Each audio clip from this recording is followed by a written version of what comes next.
नमस्कार दोस्तों, इस वीडियो में श्रीमद् भागवत गीता के 18 अध्याय और 700 श्लोकों को आज की पीढ़ियों के प्रत्येक मनुष्य के लिए, चाहे वो कोई भी हो, उसके करियर में, जीवन में, रिश्तों में, उसके प्रत्येक समस्याओं का समाधान करने के लिए कैसे भागवत गीता का उपयोग किया जा सकता है। यहाँ पूरे 18 अध्याय को शामिल किया गया है और हर एक अध्याय की शुरुआत से पहले मैं आपको बताऊंगा कि उससे आपको क्या सीखने को मिलेगा। फिर उस अध्याय को बहुत ही आसान भाषा में आपको समझाया जाएगा और उसके बाद उससे होने वाले हमारे जीवन में सभी अच्छे परिणामों के बारे में आपको बताऊंगा। दोस्तों, अगर आप सोचते हैं कि भागवत गीता में सिर्फ ये लिखा है कि भगवान की पूजा कैसे करते हैं, तो आप गलत है, क्योंकि भागवत गीता सिर्फ एक किताब या धार्मिक ग्रंथ नहीं है, बल्कि इसमें वो ज्ञान है जो इस पृथ्वी पर जीवन जीने वाले प्रत्येक व्यक्ति के लिए उपयोगी है। ये गीता हमें सिखाती है कि इस दुनिया में सपने कैसे पूरे किए जा सकते हैं, हमारी पर्सनालिटी कैसे बनती है, कैसे पॉजिटिव एनर्जी बनाई जा सकती है, खुशी क्या होती है, बड़ी बड़ी प्रॉब्लम का सलूशन कैसे ढूंढा जा सकता है, डिसीजन कैसे लिए जा सकते हैं, ब्रेकअप के सदमे से कैसे निकला जा सकता है, स्टेबल कैसे बना जा सकता है, और भी ना जाने बहुत कुछ। जीवन के इस सफर में हम सभी अपने सपनों को पूरा करने की इच्छा रखते हैं और ये सच है कि हम सब कुछ अच्छी तरह से पाना चाहते हैं। हर कोई अपने करियर में तेजी से आगे बढ़ना चाहता है और करोड़पति बनने का सपना देखते हैं। ये गीता हमें जीवन जीने का सही तरीका बताती है, हमें यह जानने में मदद करती है कि मरने के बाद हमारे साथ क्या होता है, और ये भी बताती है कि ब्रह्मांड कैसे बना है और भगवान के अस्तित्व की गारंटी कैसे है। हम पुनर्जन्म लेते हैं, क्या ये जीवन रियल है या एक भ्रम? लेकिन क्या हमने ये सोचा है कि हमारे सपनों को पूरा करने के लिए हमें बिना थके, बिना किसी मार्गदर्शन के, बिना सही दिशा के सफलता मिल सकती है?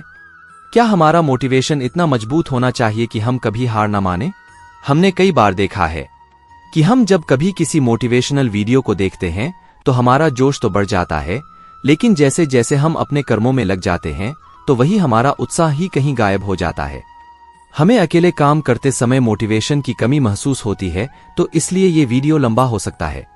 लेकिन यदि हम इसमें दिए गए रहस्य को समझ लें तो हमें किसी और मोटिवेशनल वीडियो की तलाश करने की आवश्यकता नहीं होगी और हमें अपने उस लक्ष्य की ओर बढ़ने में मदद मिलेंगे जिसे हमें अपने जीवन में प्राप्त करना है। लेकिन यह समझने के लिए हमें ध्यानपूर्वक बैठकर इस वीडियो की बातों को सुनने और समझने का समय देना होगा। और अगर आप इस वीडियो को बीच में छोड़कर जाना चाहते हैं तो कृपया कर आप इसे स्किप कर दें, क्योंकि अधूरा ज्ञान नहीं होने से भी ज्यादा खतरनाक हो सकता है। और भगवान श्री कृष्ण ने गीता में कहा है कि हमें किसी को जबरदस्ती गुप्त ज्ञान नहीं देना चाहिए। तो दोस्तों, इस सवाल का जवाब दीजिए, इस पृथ्वी पर जो न केवल हमारी बल्कि ब्रह्मांड की वर्तमान और भविष्य की सबसे महान मोटिवेशनल स्पीकर है, उनका नाम क्या है? हाँ, यही सच है, वो है भगवान श्री कृष्ण। महाभारत के युद्ध के मैदान में भगवान श्री कृष्ण आज की तारीख से ना जाने कितने ही युगों पहले एक ऐसा ज्ञान दिया था जो आज 21वीं सदी की दुनिया के लोगों की लाइफस्टाइल पर एकदम सही बैठता है। और यह जान करके बड़े बड़े लोग, रिसर्च करने वाले हैं, हैरान हो जाते हैं कि ऐसा कैसे हो सकता है कि उस महाभारत के युद्ध के मैदान में दिए गए ज्ञान को पढ़कर महात्मा गांधी, अल्बर्ट आइंस्टाइन, अनिबे, सेंट सुनीता विलियम्स और स्वामी विवेकानंद और ना जाने कितने लोगों ने अपना जीवन बदल लिया। दोस्तों, इस भागवत गीता के ज्ञान में ही एक दुखी और हारे हुए धनुष नीचे गिरा देने वाले अर्जुन को महाभारत के युद्ध से पहले ही युद्ध का सर्वश्रेष्ठ विजेता बना दिया। आपके जीवन में जब खुद को सफलता की ओर बढ़ते हुए दिखाई देते हैं तो आपको यह महसूस हो सकता है कि आप अपने जीवन की सभी समस्याओं के सामने अर्जुन की तरह खड़े हैं और आपके लिए भी एक अद्वितीय गीता का ज्ञान उपलब्ध है और यह आपका अधिकार है कि आप उसे समझें और अपने जीवन में उसका मार्गदर्शन करें। भागवत गीता के अद्वितीय ज्ञान को समझकर आपको ये आश्चर्यजनक एहसास होगा कि ये अमूल्य ज्ञान हमें हमारे असली उद्देश्यों की ओर ले जाता है। ये किताब संस्कृत में भले लिखी गई है, लेकिन उसका अनुभव आपको हिंदी, इंग्लिश और अन्य भाषाओं में भी मिलेंगे। मैं आपको इस अद्वितीय युद्ध के मैदान कुरुक्षेत्र में लेके जाऊंगा और यहाँ आपको समझा दूंगा कि आखिरकार क्यों भगवान ने अपना ज्ञान देने का निश्चय किया था। तो चलिए, हम कुरुक्षेत्र के युद्ध मैदान में हैं, जहां पर पांडव और कौरव युद्ध के लिए तैयार हैं। और यहीं से भागवत गीता का पहला अध्याय शुरू होता है। पहला अध्याय अर्जुन विषाद योग अर्थात अर्जुन की मानसिक दुविधा। दोस्तों, इस परम ज्ञान को जानने से पहले कमेंट में जय श्री राधे कृष्ण अवश्य लिख दीजिए। और इस वीडियो से आपको कुछ भी सीखने को मिल रहा है तो वीडियो को लाइक करके चैनल को सब्सक्राइब कर लीजिए और बेल नोटिफिकेशन आइकॉन को ऑल पर सेट कर लीजिए। तो फिर चलिए, चाहे हमारे पास ज्ञान का बहुत बड़ा भंडार हो, हमारे पास काबिलियत हो, लेकिन फिर भी हम सही फैसला नहीं ले पाते और हमारे कार्य में सफलता नहीं मिल पाती। इसके साथ ही हम जाएंगे कि कैसे सपनों को हकीकत में बदलने के लिए मानव कैसे परिवर्तित हो सकता है। कौरवों में दुर्योधन के मन में खुशियों की अनगिनत उम्मीदें थी। उसके पास बड़ी सेना थी। उसके पास गुरु द्रोणाचार्य और गुरु कृपाचार्य जैसे महान योद्धा थे। पांडवों की सेना में अर्जुन, भीम और पांडवों के पांचों भाइयों के साथ भगवान कृष्ण भी थे। अब ये युद्ध पूरी तरह से परिवार के बीच होने वाला युद्ध बना हुआ था। पांडव और कौरव दोनों एक ही बड़े परिवार के थे और इसके बावजूद हर किसी में जीतने का इरादा था। भगवान श्री कृष्ण के साथ अर्जुन ने अपनी सेना को सामने लाकर खड़ा किया ताकि वो देख सके कि उसको किन किन लोगों को मारना है। इस घड़ी में भगवान कृष्ण ने अर्जुन के रथ को मैदान के बीच में ले आए। वहां कुरुक्षेत्र के युद्ध मैदान में कौरवों की सेना में अर्जुन के सामने दादा भीष्म और गुरु द्रोणाचार्य खड़े थे और गुरु द्रोणाचार्य ने ही अर्जुन को तीर चलाना भी सिखाया था। अर्जुन ने युद्ध के मैदान में जिधर देखा वहां दोनों ही और परिवार वाले और गुरुओं के शिष्य ही नजर आ रहे थे। इस दृश्य को देखकर अर्जुन बहुत ही दुखी हो गए और कृष्ण से बोले कि यहाँ तो हर कोई मेरा सगा संबंधी है, मैं अपने ही लोगों को युद्ध में नहीं मार सकता। मुझे इस राज्य के लिए तो क्या, अगर कोई तीनों लोग भी दे दे तो भी मैं ऐसा युद्ध नहीं करूंगा जिसमें मुझे अपनों को ही मारना पड़े। गीता के इस पहले अध्याय से हमें ये सीखने को मिलता है कि वास्तविक सोच कैसी होती है। हमें कभी कभी नहीं पता होता कि हमारे काम करने का इरादा क्या है, हम किस चुनौती का सामना करेंगे, और जब हम किसी बुरी स्थिति का सामना करते हैं तो हम संयम खो बैठते हैं, घबरा जाते हैं और अपना वास्तविक धर्म भूल जाते हैं। भले ही अर्जुन युद्ध कला में माहिर थे और वो युद्ध करने के लिए मैदान में धनुष उठाने की कला को सिखाने वाले गुरु द्रोणाचार्य के शिष्य थे, लेकिन वे अपने लगाव के कारण कर्म का सही फैसला नहीं ले पा रहे थे। इससे हमें ये सीखने को मिलता है कि जब हम जीवन में आगे बढ़ने के लिए तैयार होते हैं तो हमें अपने लगाव को खुद से दूर रखना चाहिए।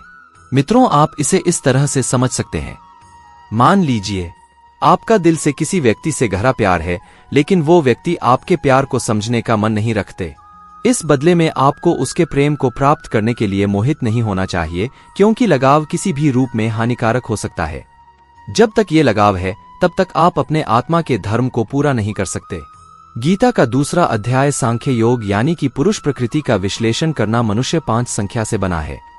आग, पानी, मिट्टी, हवा, अंत में मनुष्य इसी में मिल जाता है।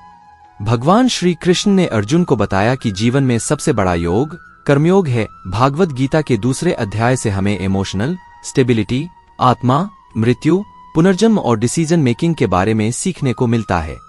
यहाँ हमें गुस्से के सबसे बड़े कारण और उनके समाधान के बारे में भी बताया गया है। अर्जुन ने युद्ध करने से मना किया तो सारथी श्री कृष्ण ने कहा, हे अर्जुन, ये तुम्हें अचानक से क्या हो गया है? तुम जैसे महान योद्धा के मुंह से ऐसी बातें शोभा नहीं देती, इसलिए अपने इस मन की कमजोरी को छोड़कर युद्ध के लिए फिर से खड़े हो जाओ। इस पर अर्जुन ने कहा कि इस युद्ध से बेहतर है कि मैं एक भिखारी बन जाऊं, क्योंकि मेरे पास यहाँ तक तो अपनी जिंदगी का कोई अहम मकसद ही नहीं है। मेरे पास सही और गलत का ज्ञान नहीं है, इसलिए मैं आपसे मार्गदर्शन मांगता हूँ। श्री कृष्ण मुस्कुराए, क्या कोई इंसान उनसे कुछ मांग सकता है और वो नहीं देंगे? यहीं से शुरू होता है भागवत गीता का ज्ञान, जिसे आपको भी अर्जुन की भावनाओं को जानना और समझना चाहिए। श्री कृष्ण अर्जुन को बोले, क्या तुम अचानक से डर रहे हो? तुम्हें डरना नहीं चाहिए, क्योंकि ये लोग तुम्हारे मारने से ही मरेंगे और तुम्हें ही उन्हें मारना होगा। इन सब लोगों का पिछले जन्म से और आगे के जन्म के साथ कोई संबंध नहीं है। वे तुम्हारे जैसे अनादि है। इसलिए जैसे कि तुम अपने पुराने कपड़े बदल कर नए पहनते हो, वैसे ही आत्मा शरीर को छोड़ देती है। हे अर्जुन, तू किसी मरे हुए इंसान को जीवित नहीं कर सकता, क्योंकि जीवन और मृत्यु का नियंत्रण सिर्फ मेरे पास है। तू तो उनकी मौत का सिर्फ एक कारण है और ये लोग मरने के बाद भी मेरे ही पास आएंगे, क्योंकि वे शरीर नहीं है, वो तो आत्मा है और आत्मा को किसी भी तरीके से नष्ट नहीं किया जा सकता। आत्मा अगले जन्म के लिए इस शरीर को त्याग देती है। जिस प्रकार तू अपने पुराने कपड़े बदल कर नए पहनता है, इसी तरह से जैसे कोई कछुआ खुद को खुद में ही समेट लेता है, वैसे ही मनुष्य अपनी इच्छाओं को वश में कर ले। जो व्यक्ति अपने मन की सभी इच्छाओं और कर्मों के परिणामों को सोचना छोड़ देता है, वही स्थिर बुद्धि कहलाता है। जिसके मन से हर प्रकार का डर, भावना और क्रोध खत्म हो जाता है, वही मनुष्य शांत रहता है। जब हम अपनी इच्छाओं को पूरा करने के बारे में सोचते रहते हैं तो हमें वो इच्छाएं अच्छी लगने लगती है, तो हमें उन इच्छाओं को पूरा करने का मन करता है, और जब उन इच्छाओं को पूरा करने में कोई रुकावट आती है तो हमें गुस्सा आ जाता है, और गुस्से में हम खुद को खो देते हैं, और फिर हम अपने कर्म और धर्म को भूलकर अपनी स्थिति से नीचे गिर जाते हैं। लेकिन जो व्यक्ति अपनी इच्छाओं को वश में करके उनका गुलाम नहीं होता, उसका अंतर्मन शुद्ध रहता है और उसके दुख का अंत हो जाता है, और जब उसके सभी दुख समाप्त हो जाते हैं तो उसकी बुद्धि स्थिर हो जाती है। लेकिन जिसकी इच्छाएं और कामनाएं उसके मन से नहीं जाती हैं, वो मनुष्य कभी शांत नहीं हो पाता, और जब शांति ही नहीं मिल पाएगी तो वो खुश कैसे रहेगा। उसकी हालत तो वो नाव की तरह होती है जिसको उसकी इच्छाओं की किसी भी दिशा में ले जाने की छूट मिल सकती है। स्थिर बुद्धि वाले प्राणी समुद्र की तरह स्थिर रहते हैं, और इसी प्रकार के जीव मृत्यु के बाद मेरी शरण में आते हैं। मित्रों, अब हम इस अध्याय के वास्तविकता पर आते हैं, और आप में से कई लोग होंगे जिन्होंने अपने प्रियजनों को खो दिया है, और आज तक आप लोगों में से जिन्होंने भी अपने प्रियजनों की मृत्यु का दुख नहीं झेला है, उन्हें यह जान लेना चाहिए कि उनके जीवन में भी उनके अपने किसी सबसे प्रिय की मौत एक दिन अवश्य होगी। लेकिन उस वक्त उदास होने की कोई आवश्यकता नहीं है, क्योंकि खुद भगवान ने ही हमें स्मरण कराया है कि हमें अपने जीवन से पहले भी हम इस संसार में मौजूद नहीं थे और मृत्यु हो जाने के बाद भी नहीं रहने वाले हैं, और इसलिए हमें मौत का डर नहीं होना चाहिए। इसका कारण यह है, या तो हम परमात्मा में हमेशा के लिए मिल जाएंगे या हमारा पुनर्जन्म होगा, और जब सभी लोग आखिर में एक ही जगह मिलेंगे तो विलाप करने का क्या मतलब रह जाता है। और यही प्रकृति का नियम भी है। और आपको स्मरण रहे कि हम कोई शरीर नहीं है, हम तो केवल आत्मा है और उस परमात्मा के अंश है, और अगर हमें बनाने वाला ईश्वर है तो हमें उनमें ही मिलने का प्रयास करना चाहिए, उनमें ही लीन हो जाना चाहिए। यह संसार तो एक भ्रम है जिससे उस परमात्मा ने बनाया है। हमने देखा था कि अर्जुन निर्णय लेने में असमर्थ थे। जब भी हम कोई निर्णय लेते हैं तो एक और हमारा मोह होता है और दूसरी और हमारा वास्तविक कर्म होता है, और इस खेल में हम वो नहीं कर पाते हैं जो हमारा असली काम होता है और जो हमें जीवन में सफलता के मार्ग पर आगे बढ़ने में मदद करता है। मान लीजिए आपको अपने घर से दूर कहीं किसी और शहर में शिक्षा के लिए या नौकरी के लिए या अपने किसी लक्ष्य को पूरा करने के लिए जाना पड़ रहा है, तो आपको अपने परिवार का मोह तो छोड़ना ही पड़ेगा। इसी तरह से आपको प्रत्येक निर्णय में ये ध्यान रहे कि आपके मोह और आपके वास्तविक कर्म में कौन ज्यादा महत्वपूर्ण है। इसके पश्चात हम चर्चा करेंगे कि हम समस्याओं का सबसे बड़ा कारण क्या है और उनका मुख्य समाधान क्या है। मित्रों, हमारे दुखों का सबसे महत्वपूर्ण कारण है हमारे खुद की इच्छाओं के बारे में विचार करना।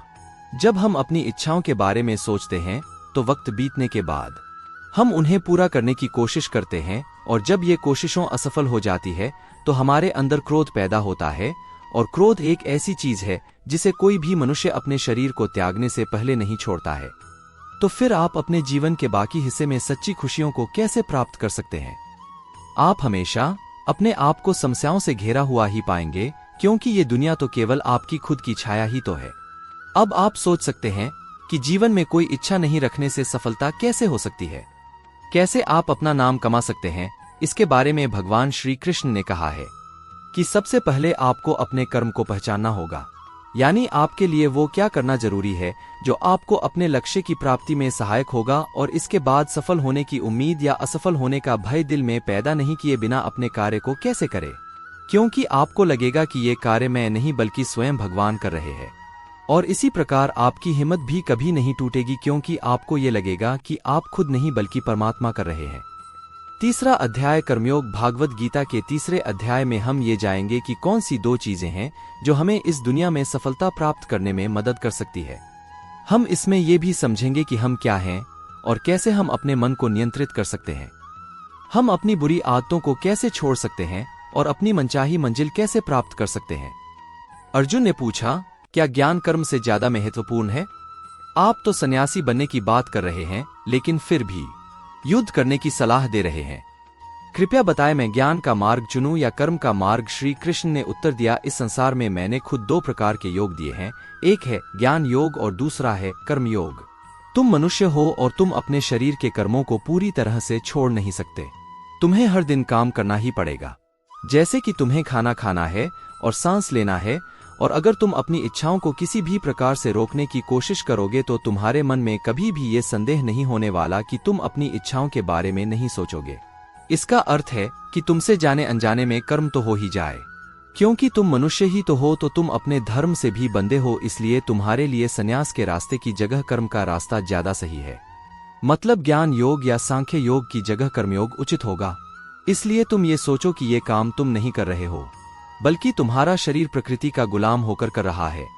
फल की इच्छा किए बिना अपना कर्मयोग को करो, क्योंकि अगर तुम अपने आप को स्वयं के कर्म का करने वाला नहीं मानोगे तो मैं तुम्हारा कर्ता बनूंगा, और जब मैं तुम्हारा कर्ता बनूंगा तो तुम्हें बिना मांगे ही वो सभी सुख सुविधाएं दूंगा जिसकी तुम्हें जरूरत होगी। अगर तुमने बिना मेहनत किए ही सुख सुविधाओं और राज्य का भोग किया तो तुम एक चोर की भांति हो जाओगे, और तुम कभी परमात्मा यानी कि मुझसे नहीं मिल पाओगे, मुझ में लीन नहीं हो पाओगे। जिस तरह से महान लोग खाने के लिए नहीं बल्कि जीने के लिए खाते हैं, उसी तरह से तुम भी परिणाम के लिए नहीं बल्कि भलाई के लिए युद्ध करो। हे अर्जुन, तुम मनुष्य में सबसे बड़े हो, इसलिए जैसा तुम करोगे ठीक वैसा ही तुम्हारी संतान या आने वाली सभी पीढ़ियां करेंगे। अर्जुन, तुम मुझको ही देख लो, मैं तो भगवान हूँ, मुझे भला किसी काम को करने की क्या आवश्यकता है। पर मैं इसलिए अपना काम करता हूँ क्योंकि मनुष्य की आत्मा मेरा ही तो एक छोटा सा हिस्सा है, और जैसा मैं करूँगा वैसा ही फिर मनुष्य करेगा, और इस तरह से तो पूरी सृष्टि ही नष्ट हो जाएगी। कोई अगर तुम्हारा साथ भी ना दे या तुम्हारी बुराई भी करे तो तुम उनको बिना कुछ कहे सिर्फ अपना कर्म करते जाओ, और ऐसा करने पर वो मनुष्य भी कुछ समय बाद तुम्हारे जैसा ही करना शुरू कर देगा।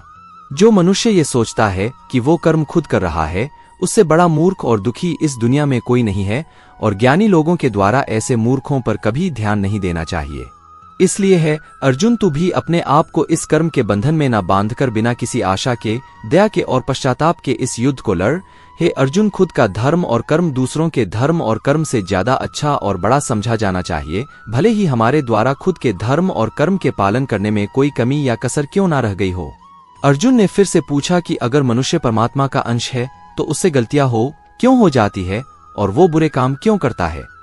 भगवान श्री कृष्ण बोले कि मनुष्य शरीर भोग विलास करना चाहता है, क्योंकि उसकी प्रकृति वैसे ही है जैसे अगर उसकी कामना पूरी नहीं होती तो वो गुस्से में आ जाता है, और जिस तरह धुएं की वजह से आग दिखाई नहीं देती, उसी तरह क्रोध और काम की वजह से मनुष्य को अपना कर्म, धर्म और ईश्वर दिखाई नहीं देते, और इसी वजह से क्रोध और कामनाओं में आकर मनुष्य अपनी इंद्रियों और मन पर कंट्रोल खो देता है, और ना चाहते हुए भी बुरे काम और गलतियां कर बैठता है।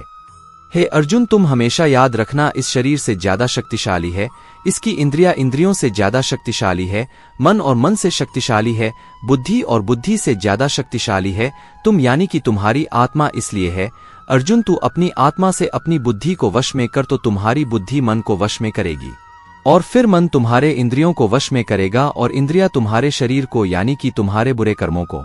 मित्रों, श्री कृष्ण द्वारा कही गई बातों को अगर हम आज के परिवेश में देखें तो इस दुनिया में परिणाम दो चीजों से आती है, ज्ञान और कर्म यानी कि नॉलेज और अक्षण।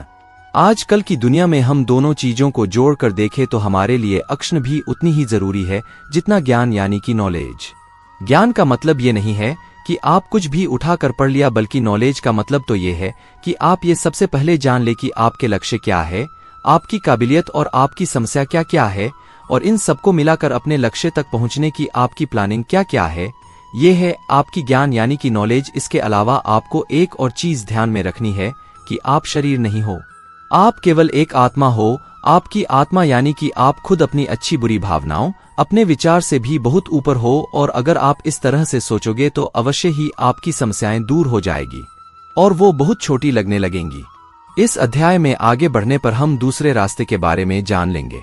श्री कृष्ण कहते हैं कि हमें कभी ये नहीं सोचना चाहिए कि कर्म हम कर रहे हैं, हमें ये सोचना है कि हमारे द्वारा ईश्वर कर रहे हैं, और जब हम इस तरह से सोचेंगे तो हमारे जीवन में दो अच्छे प्रभाव होंगे। पहला ये कि आप अपनी मेहनत के परिणाम को लेकर आपको कोई भी टेंशन नहीं होगी, और दूसरा यह कि आप अपने मन को स्थिर करके सबसे ज्यादा मेहनत करने लगोगे। सभी शब्दों की बजाय को समझना चाहिए कि आपको कभी भी अपने कर्मों के परिणामों पर खुश या दुखी होने का अधिकार नहीं है, क्योंकि श्री कृष्ण के उपदेशों के अनुसार मनुष्य को केवल कर्म करने का अधिकार है। इसके साथ ही आप किसी भी बुरी आदत से कैसे मुक्त हो सकते हो, इसका विचार करें। इसे बहुत ही सरल शब्दों में समझाया जा सकता है। आप अपने आप को भगवान का छोटा सा अंश अर्थात आत्मा ही समझे, और इसके बाद आप जब अंतर ध्यान से यानी अपने आत्म के ध्यान से अपने मस्तिष्क को नियंत्रित रखोगे और मस्तिष्क से अपने मन को, और फिर जब आपका मन आपके शारीरिक इंद्रियों को नियंत्रित कर लेता है, बुरी आदतों को छोड़ना कुछ भी मुश्किल नहीं होगा। अध्याय 4 ज्ञान कर्म संन्यास योग यानी सगुण भगवान का प्रभाव और कर्मयोग का विषय है। भागवत गीता के चौथे अध्याय से हमें ये ज्ञात होता है कि भगवान कब और किस रूप में पृथ्वी पर आते हैं और यहाँ तक कि गुरु से ज्ञान कैसे प्राप्त किया जा सकता है और ज्ञान क्यों जरूरी है। श्री कृष्ण ने अर्जुन से कहा है, अर्जुन मैंने इस महान गीता ज्ञान को बहुत पहले बताया था, लेकिन समय के साथ वो ज्ञान समाप्त हो गया है। इस पर अर्जुन श्री कृष्ण से पूछते हैं, कृपया बताइए कृष्ण, आप तो अब वर्तमान काल में हैं, तो आप बहुत पहले के समय में ऐसा कैसे कर सकते हैं। श्री कृष्ण ने उत्तर दिया है, अर्जुन तुझे ये नहीं पता कि तेरे और मेरे कितने जन्म हो चुके हैं। जब इस संसार में धर्म का अस्तित्व संकट में होता है, तब मानव रूप में अधर्म का नाश करने के लिए इस धरती पर आता हूँ और कर्म करके अपने शरीर को यही छोड़कर वापस जाता हूँ। जैसे कोई शिष्य मुझे अत्यधिक प्यार करता है, उसी तरह से मैं अपने शिष्यों से अत्यधिक प्यार करता हूँ। हालांकि मैंने इस संसार को बनाया है, लेकिन मैं यह नहीं सोचता कि यह मेरे द्वारा बनाया गया है। इसलिए मनुष्य को कर्म करते समय यह कभी नहीं सोचना चाहिए कि मैं कर रहा हूँ। वो मनुष्य जो किसी कर्म के फल और सुख दुख के परे होकर कर्म करता है, वही सबसे बड़ा है। जिसके पास अपने शरीर पर कोई अहंकार नहीं होता, वो अपनी इंद्रियों को नियंत्रित करता है, वही व्यक्ति सबसे श्रेष्ठ होता है। और अर्जुन जो इस भूमि पर खुश नहीं रह सकता, वो कहीं भी खुश नहीं रहता। इसलिए किसी मनुष्य को अपने गुरु को पहचान कर अपनी इंद्रियों को नियंत्रित करके अपने लोग को छोड़कर उनकी सेवा करने का प्रयास करना चाहिए, ताकि वे उनसे वो ज्ञान सीख सके जिससे कि बड़े से बड़े पापी भी मेरी शरण में आ सकते हैं। जिस प्रकार आग सूखी हुई लकड़ी को जला देती है, उसी तरह से गुरु से प्राप्त किया गया ज्ञान अज्ञानता को दूर कर देता है। हमेशा कर्म करने वाला और हमेशा मेरी में श्रद्धा रखने वाला ही मुझे प्राप्त कर सकता है। इसलिए जिसने कर्मयोग के माध्यम से सभी कर्मों को और अपने आप को परमात्मा के लिए समर्पित कर दिया है, उस मनुष्य को उसके कर्मों के बंधन में कभी भी नहीं बांधा जा सकता। इसलिए अर्जुन तू भी मेरे दिए हुए ज्ञान से समझ कि कर्म नहीं बल्कि मैं कर रहा हूँ। दोस्तों, इस चौथे अध्याय में स्पष्ट रूप से कहा गया है कि जब भी मानवता का नाश होता है तो नेगेटिव ऊर्जा लोगों में अत्यधिक होती है, तब तक भगवान किसी भी रूप में आकर धर्म को पुनः स्थापित करते हैं। इसमें यह भी बताया गया है कि अगर किसी से आपको कुछ सीखना है तो सबसे पहले आपके मन में उसके प्रति सम्मान होना चाहिए, कोई लालच नहीं होना चाहिए और बुरी भावना भी नहीं होनी चाहिए। और ये ज्ञान प्राप्त करना और सीखना हमारे लिए क्यों आवश्यक है और इसका कारण क्या है। हम अगर किसी क्षेत्र में हो तो स्वाभाविक रूप से बताया जा सकता है कि हमें उस क्षेत्र के गुरु से ज्ञान प्राप्त करना होगा, और ज्ञान वो तरीका है जिससे इस जीवन में अपने लक्ष्य से और उस जीवन में आपके परमात्मा से मिल सकता है। अध्याय 5 कर्म संन्यास योग भगवत गीता के 5वें अध्याय में कर्म संन्यासियों का वर्णन किया गया है और हम जाएंगे कि अपने लक्ष्य को कैसे प्राप्त किया जा सकता है और कैसे हमारे शरीर ने हमें आलस्य में बांधने की कोशिश की। अर्जुन ने कहा है, श्री कृष्ण मैं अभी भी ये नहीं समझ पा रहा हूं कि मेरे लिए कर्म अच्छा है या कर्मों से संन्यास। तो श्री कृष्ण ने उत्तर दिया, देखो अर्जुन, संन्यास और कर्म वे दो अलग अलग मार्ग हो सकते हैं, लेकिन दोनों का ही लक्ष्य तो समान है और वो है परमात्मा। जो व्यक्ति अपने मन को भटकने नहीं देता, जो कर्म करके भी यही समझता है कि कर्म उसने नहीं किया है बल्कि ये तो परमात्मा ने किया है, और जो सभी जीवों को उसी पर महात्मा का हिस्सा मानता है, वो मनुष्य मरने के बाद परमात्मा में ही मिल जाता है। महान व्यक्ति अपने प्रत्येक कार्य को अपने विचारों को स्पष्ट करने और दूसरों के हित के लिए ही करते हैं। परमात्मा कभी भी मनुष्यों को बुरे काम करने के लिए नहीं प्रोत्साहित करता, बल्कि लोग खुद ही अपने क्रोध और मोह में आकर बुरे कार्य करते हैं और फिर उसी प्रकार से उनके फल सुनिश्चित हो जाते हैं। मैं तो बस उनका प्रतिफल उन्हीं को वापस देता हूँ। तुम अपने शरीर को चाहे कितना ही आनंदित कर दो, इसके इच्छाएं तब भी पूर्ण नहीं होती। इसलिए अर्जुन, तेरे जैसे बुद्धिमान व्यक्ति को शरीर की इच्छाओं में मन नहीं लगना चाहिए।